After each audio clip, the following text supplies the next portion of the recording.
5,000 years ago, an urban network housing nearly 5 million people thrived across 1 million square kilometers of South Asia.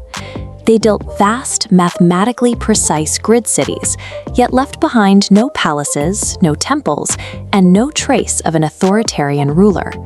Their daily lives focused on community hygiene rather than royal worship.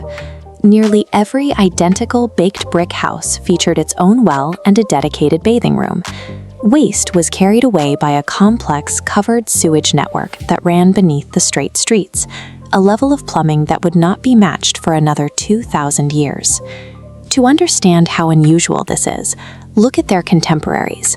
Ancient Egypt centralized its wealth and labor to construct singular monuments designed to immortalize god-kings. In Mesopotamia, cities were dominated by massive ziggurats and towering walls, built by a society strictly stratified under the centralized authority of a monarch. Yet, after a century of excavating the Indus Valley, archaeologists have found no royal tombs. There are no palaces, there are no fortifications for war. And out of thousands of artifacts unearthed, there is a total absence of weapons or mass graves. A society of this scale typically leaves behind a history of conquest. Instead, the Indus Valley achieved urban stability for 7 centuries and then disappeared without a single battle. If nobody was sitting on a throne forcing a peasant class to labor, how did they actually build and manage these massive urban centers? This logistics depended on a rigorous, shared geometry. Across 1 million square kilometers, every excavated site, from mountain outposts to coastal ports, uses the exact same fired mud bricks. Every single brick was baked to a precise ratio of 4:2:1. They also utilized stone weights, calibrated down to fractions of a gram. This precision wasn't enforced by a military, it was driven by consensus. Instead of a king, an organized merchant class maintained order. These shared economic standards allowed them to integrate a network of trade that reached out to the Persian Gulf and Babylon. Because their wealth wasn't hoarded by a royal family, collective resources were poured back into the community. They engineered public water management systems, prioritizing clean water and public baths over grand palaces. For decades, historians assumed this lack of military focus made them easy targets, suggesting that invading nomadic tribes slaughtered them. Modern archaeology has discredited this, finding no evidence of a violent conquest. This society survived and prospered for 700 years. They offer tangible proof that a civilization can sustain itself on shared civic duty, trade, and community standards, rather than the will of a monarch. If there was no rebellion and no invading army, what invisible force emptied these metropolises? The entire foundation of the Indus Valley rested on water.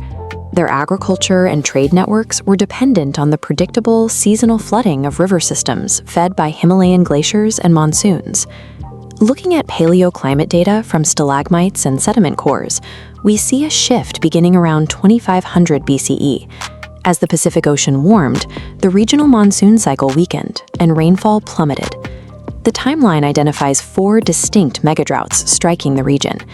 Each of these dry periods persisted for more than 85 years, forcing entire generations to survive without reliable rainfall. Simultaneously, tectonic shifts deep in the Himalayas triggered earthquakes that altered the landscape. Major tributaries that fed the Ghaggar-Hakra river system were diverted away, causing the main waterways to dry into sand. This environmental shift broke the economic backbone of the valley.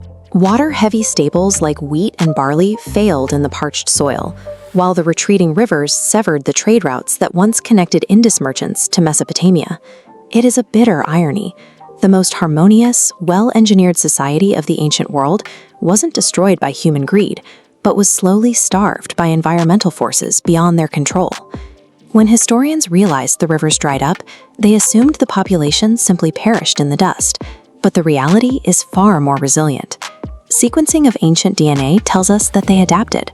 As the water disappeared, they transitioned to drought-resistant crops like millet, de-urbanized, and began migrating eastward towards the more reliable water of the Ganges basin. They didn't vanish, they evolved. They intermingled with incoming populations, and their genetic legacy forms the ancestral bedrock for hundreds of millions of people living today. The Indus Valley challenges our modern assumption that greatness requires a heavy hand at the top. It suggests that a society can achieve massive scale and stability through cooperation and shared standards rather than through the will of a monarch. But their story is a mirror for our present day. As shifting ocean temperatures and erratic weather drained the life from Harappa, we are watching similar environmental pressures build against our own global infrastructure. As the climate shifts again, we have to ask if our complex modern cities are resilient enough to adapt. Or will our concrete grids eventually join those ancient bricks, waiting silently in the dust?